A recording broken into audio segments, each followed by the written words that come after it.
Recently, my wife and I, we celebrated our 15-year anniversary, and so we wanted to do something very special with that. Each and every day is a gift for her, and for me.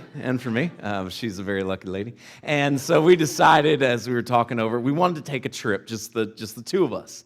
And we decided we would go someplace that we'd never been together, and so we only had a few days, and we were like, where could we go a few days to go see stuff that we would enjoy but only want to stay a few days? And we decided upon Vegas. And so we went out to Vegas, and we flew out, direct flight, from Milwaukee. So we went down to Milwaukee, and we flew out, and we got into Vegas late one night.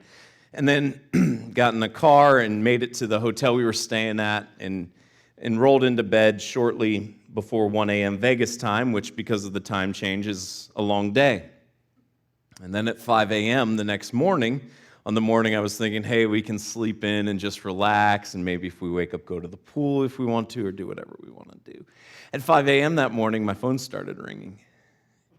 And my mother-in-law graciously came and watched our boys while we went on our trip, which was very kind.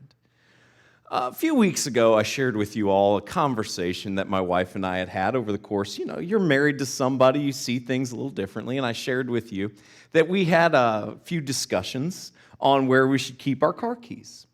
And over the course of that, as we talked about where we should keep our car keys, my wife decided it would be a good idea to separate her car key from her house key. And whatever system she wants to have is fine.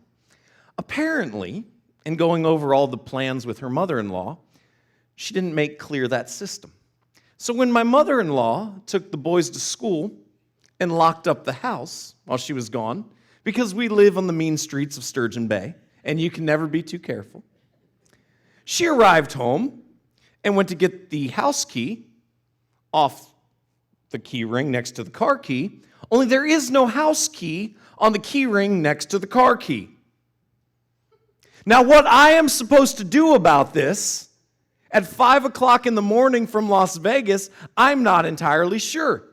But my phone starts ringing off the hook. And so I call her back, and she says, hey, where do you hide a key in your garage? And I said, apparently you don't listen to my messages, because I am adamant against keys being left in garages. And she's like, you don't leave a key in your garage? And I'm like, no, I don't leave a key in my garage. She's like, well, why not? And I'm like, it's 5 o'clock in the morning. I'm not going to give you a thesis on this. She's like, I'm locked out. I'm like, well, I kind of figured. She's like, but I called a locksmith. I said, okay, great. She said, they'll only do cars. I said, well, that sounds like a problem. Now, my wife is asleep, and it's her mom. And it's her mom's problem. Why is my phone the one that is ringing? And so I had a choice to make. Do I wake up my wife at 5 o'clock in the morning and let her deal with it? Which was a very appealing choice. But I decided, hey, I'd probably like to see 15 more years. So I went into the bathroom of our hotel room, and I am sitting in the bathroom whispering as I walk my mother-in-law through how to break into our home using a credit card and how to pick a lock with the credit card. And I'm walking her through this, and halfway through she goes, how do you know this? And I said, this is not the time to talk about those things. These are the ways that you can break into a home if a deadbolt is not locked, and you would only do this into your own home. And so she finally made it in. And that was the start of our anniversary trip, which was a great trip outside of that. This morning, we're going to conclude our look at the things and the feelings and the emotions that so many people are feeling in our society. And over the course of this, we've talked about distress. We've talked about depression. We've talked about loss. We've talked about grief. We've talked about comparison. We've talked about strained family dynamics. And this morning, we are going to see the solution to all those things. Now, I want to be very clear. What we talk about today is the ultimate solution. But it doesn't mean that you're never going to be distressed. It doesn't mean that you'll never again go through bouts of depression in your life. It doesn't mean that life is going to be easy. It doesn't mean that you're going to be instantly understood and embraced by all. It doesn't mean any of those things. But ultimately, what we're going to talk about this morning is the ultimate antidote, because what we're going to talk about this morning is the hope that we can ultimately find. And that hope is greater than just dealing with the immediate situations and circumstances of our life, and it goes to the very fullness and essence of the life in which we were designed and created to experience, and how we can do just that. If you have your phones or your tablets, I'd invite you to follow along with us this morning in the Bible app. It's a free resource that you can find in whatever app store you're utilizing on your device. And once you have the Bible app installed on your device, there's a feature that we use each and every week. It's called the Events feature. Either enable your locations or right in Lakeside, Algoma will pop up, and you can follow along with us that way. If you have a traditional Bible with you this morning, we're going to be journeying through John chapter 10. John is the fourth gospel, the fourth book in the New Testament. Matthew, Mark, Luke, John chapter 10. And if you're joining us via the stream this morning, thanks so much for watching us, unlike my mother-in-law. The verses will be available for you on the screen below.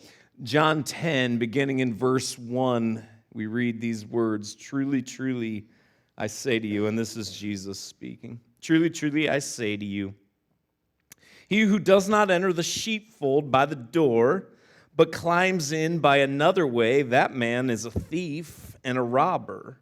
But he who enters by the door is the shepherd of the sheep." Now, Jesus is in the midst of teaching, and he uses an analogy throughout much of John chapter 10. And the analogy that Jesus uses is one that his audience was readily familiar with, so they could identify with it. And it's an analogy of Jesus being a shepherd. And he uses this analogy of himself here as a shepherd. Now, I don't know how many of you are shepherds, and I don't know how many of you are familiar with shepherding practices from a couple thousand years ago and the ways that they are similar to today and the ways that they are different. But then, sheep were kept in a pen.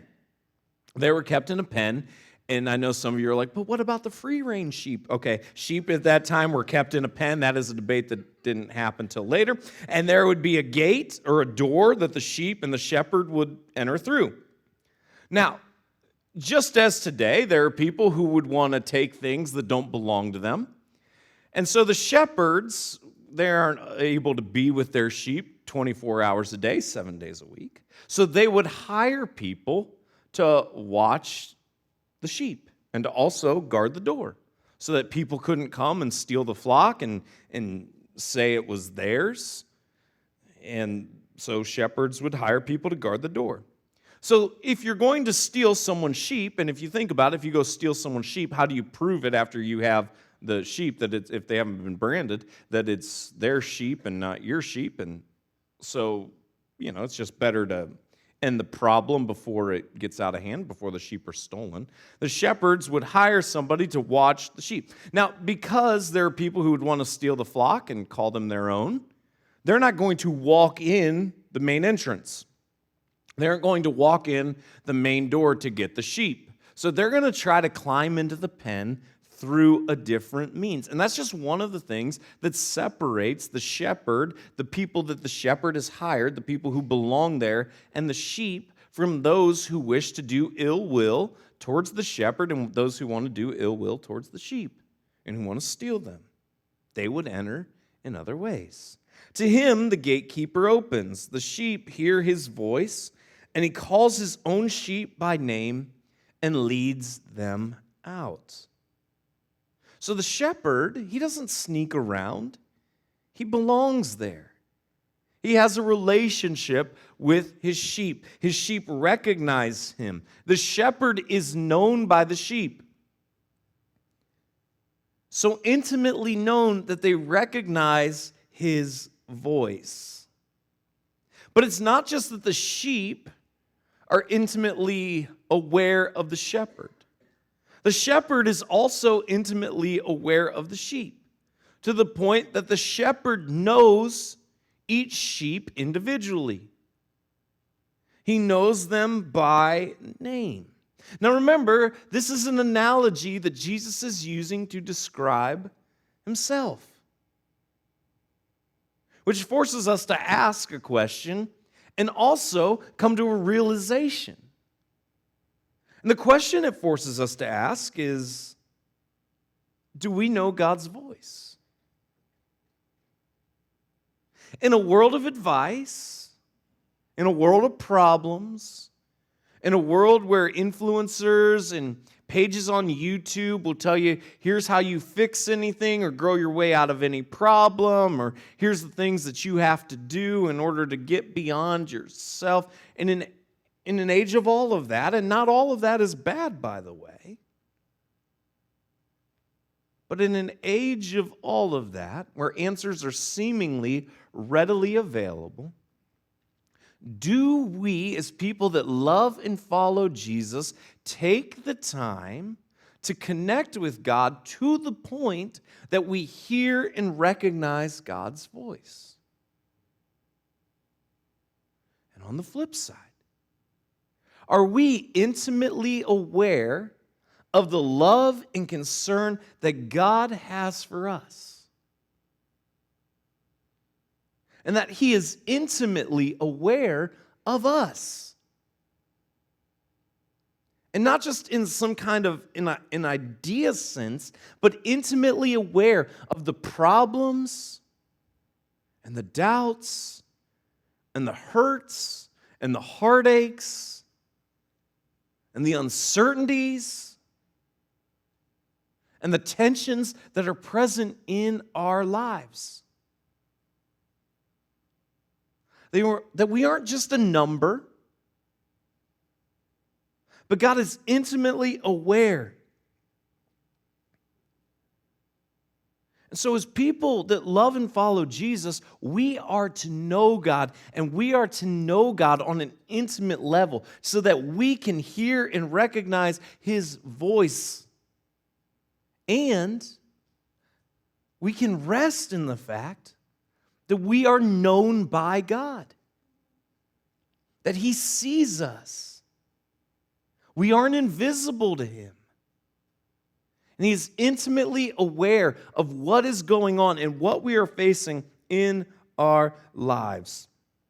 And Jesus continues, when he has brought out all his own, he goes before them, and the sheep follow him, for they know his voice. A stranger they will not follow, but they will flee from him, for they do not know the voice of strangers. The good shepherd doesn't follow his sheep. The good shepherd, as Jesus presents himself, is out front, leading the way. So if you're out in front of Jesus, you've got a problem. He's the one leading the way. And sheep of the good shepherd, they won't follow the voice of a stranger. They are so intimately aware of the voice of their shepherd, when they hear another voice, they will not follow it. They won't follow it. Which again forces us to ask a question. Are we following the voices of strangers? In a culture, in a society that demands our attention, are we following after the voices of strangers? Or are we following the voice of the Good Shepherd? Now, let me ask you another question. So you might think, of course I'm not following the voice of a stranger. Of course, if it's God's way or another way, I'm gonna follow God's way. To which I have to ask this question. Are you following your own voice?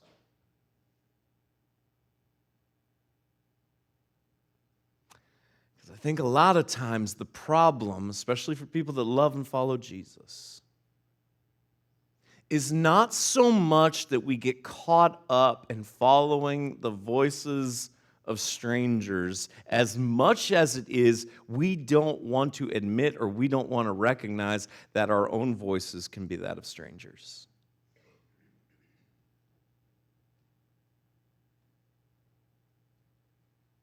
But rather than listen to the shepherd, we listen to our own voice. God calls us to something, but we want to go our own way. God calls us to leave something behind, but we convince ourselves it brings us so much fulfillment. God calls us to go do something, but we convince ourselves there's too many dangers and uncertainties and unknowns.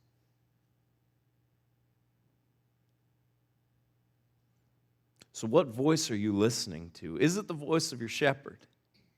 Or is it the voice of a stranger? And recognize that your own voice can be that of a stranger. Verse 6 tells us this figure of speech Jesus used with them, but they did not understand what he was saying to them. Now, the people hearing this are confused, and if you feel like, well, I'm confused right now, okay, sorry about that, but just know the people Jesus said this to were confused too, so maybe it's not all my fault. And then we get to verses 7 to 9. So Jesus again said to them, truly, truly, I say to you, I am the door of the sheep. All who come before me are thieves and robbers, but the sheep did not listen to them. I am the door. If anyone enters by me, he will be saved and will go in and out and find pasture. Now, Jesus knows that the audience is confused, and so he changes up the analogy ever so slightly, and he says, I'm the door. I'm the door of the sheep. All who came before me, they were thieves. They were robbers. They were promising people what people always promise people who want to follow them: peace and fulfillment. Yet Jesus says ultimately those people would steal those things, and they would deplete the very people who were looking for them. But if anybody comes my way, he will be saved. And not only that, but he will go in and out and find pasture. Now, pasture is a place of security. It's a place where the sheep could congregate. And they were secure, and their needs were met, and there was a fullness there. And then we get to John 10:10. The thief comes only to steal and kill and destroy. I came that they may have life and have it abundantly. Jesus draws the distinction. The thief comes, but the purpose of the thief is to steal, to kill, and to destroy. Now, what's the nature of the thief? We've just been told the nature of the thief. That the nature of the thief comes and promises the very same things that Jesus ultimately delivers. But the thief never fulfills the things that the thief promises. Look at our culture. What is the message of our society? Do whatever you want.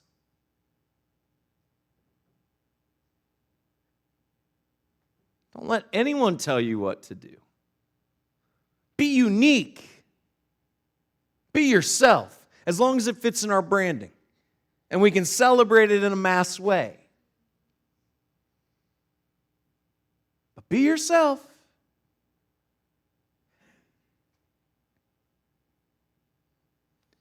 And we see that message is a thief and a robber. With the explosion of distress, the explosion of depression, the explosion of suicides and attempts. What we have seen with young people, starting at ages of 10 to 12 years old.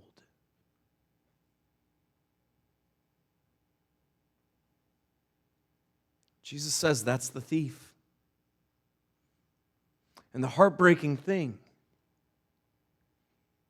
is it's a lie that's been bought on a mass level.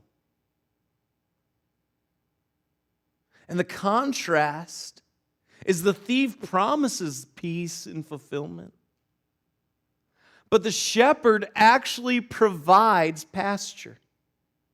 He actually provides all the things that the thief promises. I came, Jesus says, that they may have life and have it abundantly.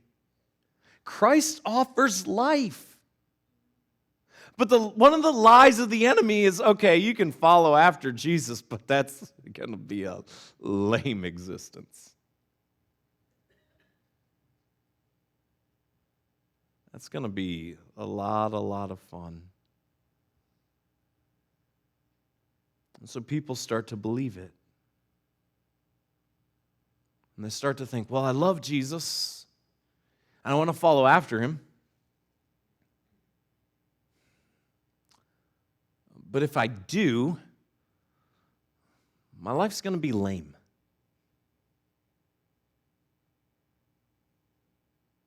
I'm going to have to spend my Saturday nights going and watching gospel quartets and people that are in like three-piece suits.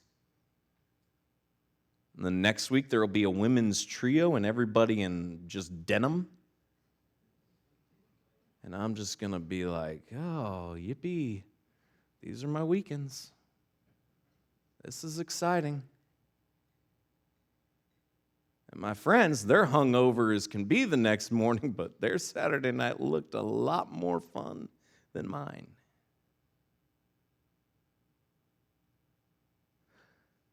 But that mindset doesn't stop when you're 18 or 19 years old. It shifts. And it continues to grow. See, the work of the enemy is to convince you that peace and fulfillment is available, and it can be found. It can be found in just doing whatever you want. And the promise of Jesus is that I came. And I came so that people could experience life. And you might believe that at your core, but it might be that you stopped that. Because you might think that following after Jesus means, well, I get to go to heaven when I die. And yes, that's true. But that's not the fullness of the hope of the gospel. Jesus didn't just die for us so that after we die, we get to go to heaven. Jesus died so that in the here, in the now, in the present, we could experience the fullness and the richness of the life that God originally designed us to experience. That yes, Jesus offers us heaven. But he offers us hope as well, not just for when we die, but for every single day of our lives. That we could experience hope and hope to the fullness. That we could have life and have abundant life, which means we could have life that is full of joy and peace and love and hope. I am the good shepherd, Jesus says in verse 11. The good shepherd lays down his life for the sheep. How is this possible? Jesus died so that we could experience this life. Why? Because the wages of our sin, the cost of our sin is death. And so Jesus went in our place and died for us. He who is a hired hand and not a shepherd, who does not own the sheep, sees the wolf coming and leaves the sheep and flees, and the wolf snatches them and scatters them. He flees because he is a hired hand and cares nothing for the sheep. Now, when Jesus talks about a hired hand here, he's talking about the fact that not everyone who works alongside, he's not talking about everyone who works alongside the shepherd, but those who do so but aren't in it for the right reasons. And those who aren't in it for the right reasons, they bail at the first sign of trouble or difficulty. And the ultimate reason that they do so is because they don't care about the sheep. For them, it's just a gig. For them, it's a way to make money. For them, it's a job. For the shepherd, this is his passion. This is what he loves. This is who he serves. That is who we follow. And so our aim at Lakeside is to serve Jesus well. It is to serve Jesus well. And this is one of the things that drives us. We aren't in business. This is not business. We are compelled to care. We are compelled to serve. That is why we are here. And if there is ever a point at time where there is anybody on the team who does not live up to this standard, and as long as I have the privilege of leading this place, my promise to you is we get rid of them. That's my promise to you. And I recognize that's not always easy, because we can't come out and be like, okay, here's the list of the reasons why we're letting so-and-so go. But you just need to know that if there is ever anybody we bring on in a leadership capacity, a staff capacity, and they don't live up to this, they're out. I don't care how talented they are. We exist to serve. Why? For even the Son of Man did not come to be served, but to serve. And so if that's the approach of Jesus, you had better believe that is going to be our approach as well. And if we ever lose sight of that it is our privilege to serve, then you better get rid of us. Because the sheep deserve someone who is willing to defend them. The sheep deserve someone who is willing to put themselves on the line and not run at the first sign of trouble. I am the good shepherd, Jesus says. I know my own, and my own know me, just as the Father knows me, and I know the Father, and I lay down my life for the sheep. There's a confidence that comes only from this resolve. And I don't know everything you're going through. I don't know all the reasons that you doubt yourself. I don't know what you're wrestling with, but I just want you to understand. I need you to understand this. That God loves you. And not only that, but He knows you. And He already knows the ways you've messed up. And He already knows the ways that you're going to mess up that you don't even know you're going to mess up yet. But you are. And He still chooses you. And He still loves you. And I have other sheep that are not of this fold. I must bring them also, and they will listen to my voice. So there will be one flock, one shepherd. For this reason the Father loves me, because I lay down my life that I may take it up again. No one takes it from me, but I lay it down of my own accord. I have authority to lay it down, and I have authority to take it up again. This charge I have received from my Father. And Jesus is communicating to His audience. His work is bigger than His immediate audience. And Jesus is letting them know, I didn't just come for you. The reason that I came is the sacrifice that I am about to present makes it so that every single person who would accept the gift of my sacrifice on their behalf, who will place their faith and their trust in me, can find this forgiveness, can be redeemed, and can be introduced to this idea of life, but not just the hope of heaven, but the fullness of life every single day. That they could find purpose. And that hope doesn't have to be far off. And this is the reason that we proclaim the hope. Because everything else, Jesus tells us, is a thief and a robber. And ultimately, if you want to experience the fullness of life, there is one path to that, and that path is through Christ. Salvation is found in no one else. There is no other name under heaven offered to us by which we can be saved. And the reason that there is only one path to the fullness of life is because we were originally designed and we were originally created to have a personal, viable, intimate relationship with our Creator. God's holy, He's perfect, we're imperfect people. There's a strain in the relationship. There's a division. The relationship is broken. But Jesus came so that we could experience hope and that relationship being restored. And yet notice the response as we get to verse 19. There was again a division among the Jews because of these words. Many of them said, he has a demon and is insane.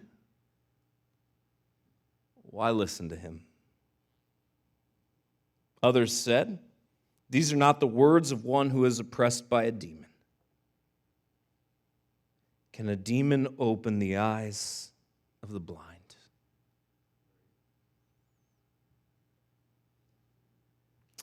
As Jesus is there, and he's telling people, here is the path to the fullness of life, and that path is me. People looked at him and said, you're demonic, and you're insane.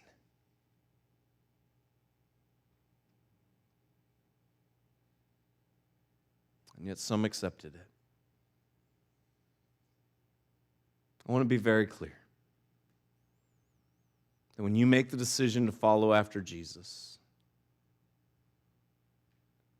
it's not like a wand is waved over your life and never again will you experience trouble or turmoil. It doesn't even mean never again in your life will you experience depression. Our brains, just like any other parts of our bodies, because we live in a broken and a fallen world and we are broken and fallen people, our brains can get out of balance like any other parts of our bodies. It doesn't mean that you'll never again have doubts or uncertainties or regrets.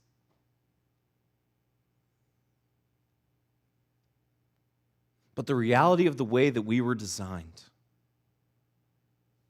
and the reality of the sacrifice of Jesus means there is but one path in our lives that we could experience hope and fulfillment on the level in which we were originally designed and created to experience it. And yes, we're not going to get that perfectly on this side of heaven.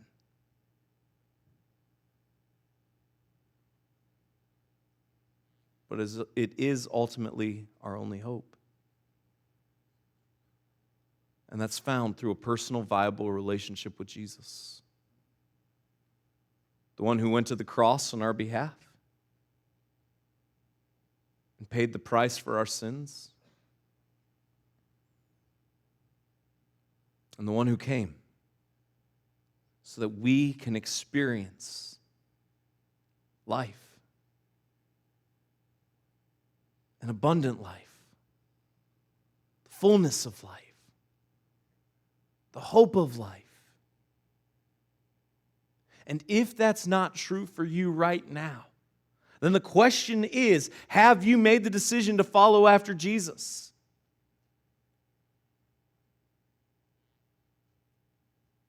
If you haven't, I just want you to know you're never going to experience it. And if you have, but you look at your life and you're like, I still don't think it's full, I still don't think it's abundant, I still feel like I'm missing something. Have you embraced the fact that you are known by God?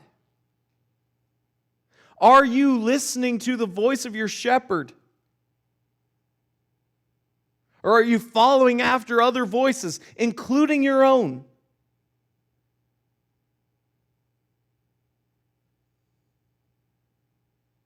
And do you know God to the point you recognize His voice and what He's calling you to do? God, thank you for hope. Thank you that we can experience life and life to the fullest.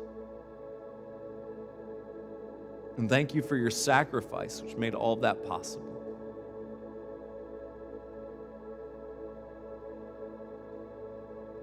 God, I pray right now for people in this place and watching online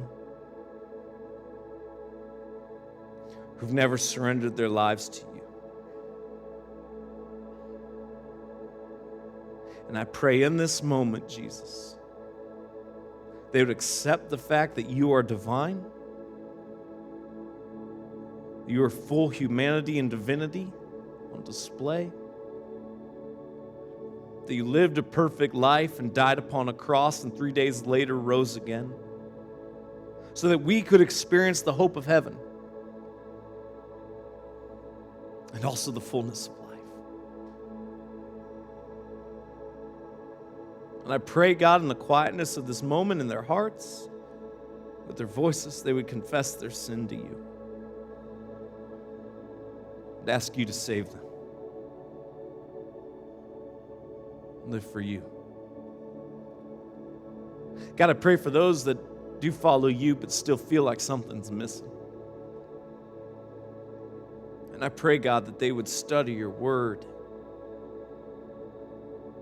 and they would know your voice. I pray, God, that they would follow after that over the lies of the thieves, of our culture, and even of themselves.